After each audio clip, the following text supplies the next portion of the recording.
Now, you know, the upstairs is very cool, but so is this main level floor. I'm back in the entry again, and I can't show you the whole house because there's just never enough time. Anyway, we have a den on this right side that we're totally remodeling, and I'm walking down here, and they said, you know, one of the problems with our house is that it's just loud because there's no way to close anything else. So we had the opportunity to put a pocket door in here, which is not really fun in a remodel because you got to kind of rip everything backwards to get the pocket door, but it comes right at this point, which they'll then be able to close this off, which will keep this end of the house a little more quiet, especially if the kids go to sleep and there's a little party going on down here. So that was kind of a fun thing to do.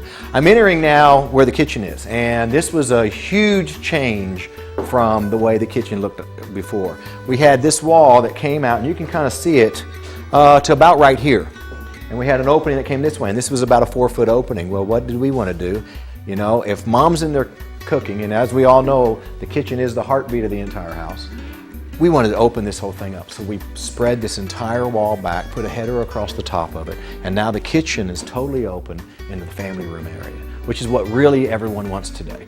That interaction between the kitchen and the main living part of the house is critical. And if I hear of a major complaint from most of my clients is that the kitchen is too separated.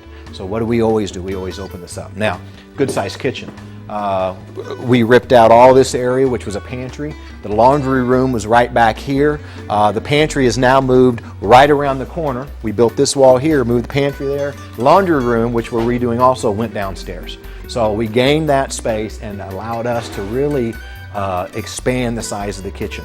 As you can see, and as you know, I love islands. Why do I love them? Because if I'm cooking in this kitchen, I don't want my face, you know, against that wall. I want to stand right here and I want to cook and I want to interact with everyone, especially if there's a party or the kids are over there or whatever.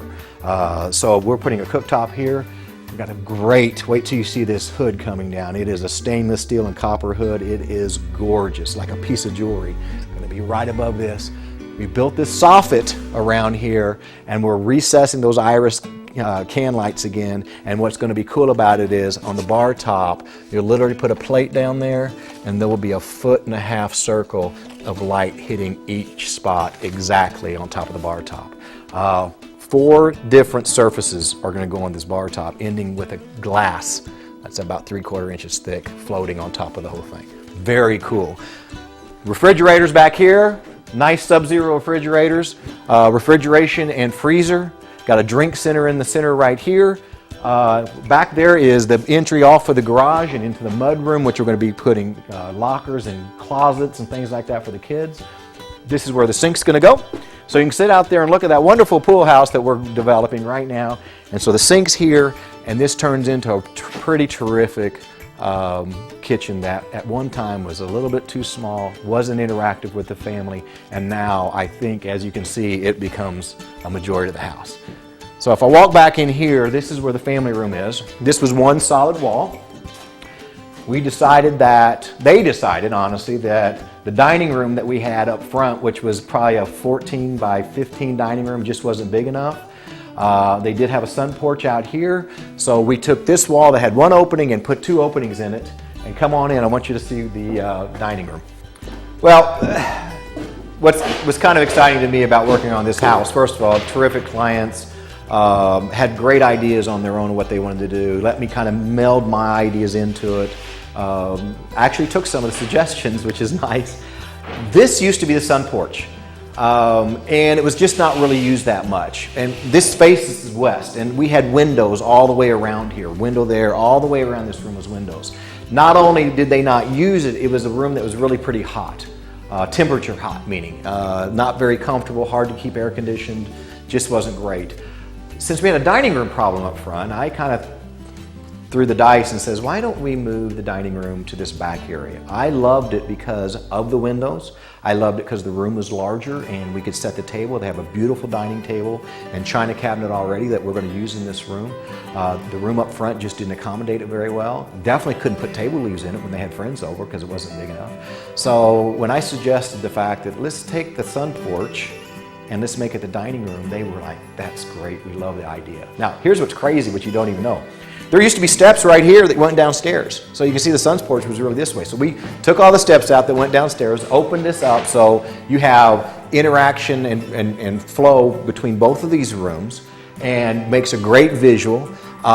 We took out, there was a window here, and a window here, and a window here. And guys, remember, you know, remodel is kind of a nightmare, but this is just sheetrock. It's not that big a deal to take a window out. We're going to brick up the outside. It's done, but it makes this room very functional. Dining table is going to be centered right here in the center of the room. We got marble wrapping around the outside of this, a beautiful area rug to set your eye.